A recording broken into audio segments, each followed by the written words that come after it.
7 people were killed and almost 50 injured when marauding terrorists went on a van and knife rampage in London last night. Because carrying on exactly as before after the Manchester bombing worked out great, didn't it? The terrorists shouted, "This is for Allah," while they slashed at women's throats. When you're saying they were stabbing everyone, what did you actually see them do? They were running up going, "This is for Allah."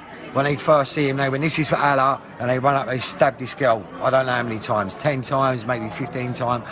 And she was going, help me, and I could not do nothing. The BBC has footage of the terrorists saying this, but is still refusing to broadcast it. The attack was celebrated again by Muslim viewers of Al Jazeera. 41 attacks and 451 dead so far during Ramadan. One of the victims says he was approached by a man who said, "This is for Islam," before sticking a knife in him. But of course all this has nothing to do with Islam. The accomplices were arrested in Barking, where we paid for police to protect Islamist hate speech back in 2010. Once again, the community failed to alert authorities to terrorists in their midst, proving this is a far bigger problem than just radical Islam. But Sadiq Khan said terrorism is just part and parcel of living in a big city. Except if you live in Tokyo, Budapest, Prague, Warsaw, etc, etc, etc. Or any other big city without a huge Muslim population. Higher Muslim population,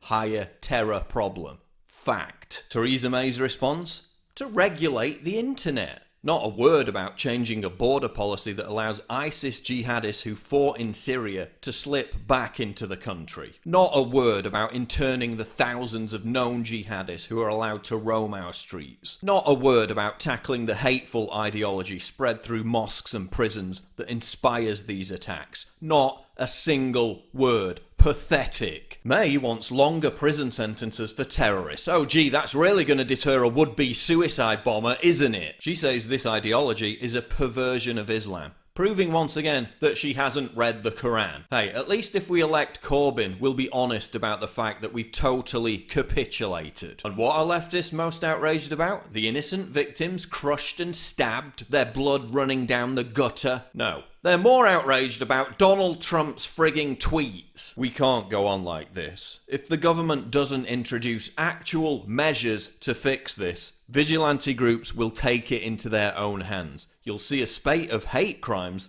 and the left will be more upset over that than the actual terrorist attacks. We need a total ban on people coming into the country from terror-linked countries, except if they're politicians, journalists, or doctors. If you're coming from Libya, Syria, or any of these countries without good reason, no, you're not getting in. We need to seriously look at capping Muslim immigration into the UK. We need a massive surveillance program targeting mosques and the immediate arrest of anyone preaching jihadism. We need known Islamists in prison to be put in solitary confinement for the duration of their sentence so they can't radicalize others. We need the thousands of known jihadists in the UK locked up for life or permanently deported. Those are actual solutions. Lighting a candle, tweeting hashtags, and lecturing me about Islamophobia isn't a fucking solution. That's surrender. That's capitulation. How about we honour the victims with more than just words and empty platitudes?